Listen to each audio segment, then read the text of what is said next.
Goeiemôre kinders, welkom by die kindertyd at Noord en welkom sommer hier in ons kombuis.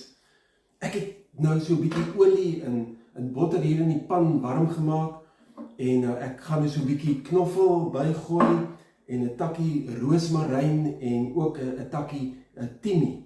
En kinders, hoe meer hierdie knoffel en roosmaryn en timie nou warm raak, gaan dit so 'n lekker geur begin afgee. Ek ruik dit al klaar. En dit maak my sommer lus vir die steak wat ek net nou hier in hierdie sousie gaan braai. My mond water sommer nou al vir daai steak. So, met ander woorde, soos wat hierdie lekker geur van die roosmaryn en die knoffel en die timie vrygestel word en ek dit ruik, maak dit my lus vir die steak wat ek daarin gaan braai. Dit werk met ander kossoorte ook so, nee. As 'n mens dan 'n lekker vars brood ruik, die geur daarvan kry, dan raak 'n mens lus om dit te eet. Of wanneer ek die geur kry van lekker koffie, dan raak ek lus vir daardie koffie. Ek wil net graag koffie drink. Wat ruik jy?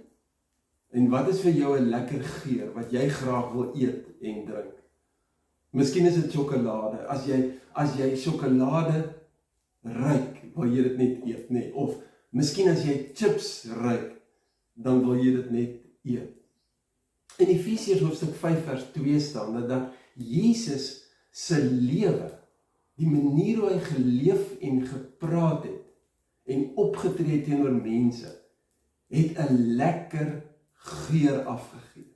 Dit beteken, wanneer mense vir Jesus gehoor het en leer ken het, en hy met hulle gepraat het, het hulle lus geraak om soos Jesus te lewe. Hy het 'n mooi lewe gehad, 'n perfekte lewe. En nou sê die Bybel vir ons kinders, dat ek en julle, dat ons lewe ook 'n lekker geur moet afgee. So lekker geur, dat mense lus raak om soos ons te lewe, want ons is kinders van die Here en ons volg die voorbeeld van Jesus se lewe na. En ons lewe skei hierdie lekker geur af wanneer ons regtig vir mense lief is. Wanneer ons 'n goeie maat is, 'n goeie vriend of vriendin is, wanneer ons hulle bystaan, wanneer hulle swaar kry of as ander mense lelik met hulle is, en wanneer ons vir hulle bid. Kinders, ek raak dan nou sommer lus vir hierdie steak wat ek hierin gaan braai, want hierdie geur is nou so verskriklik lekker.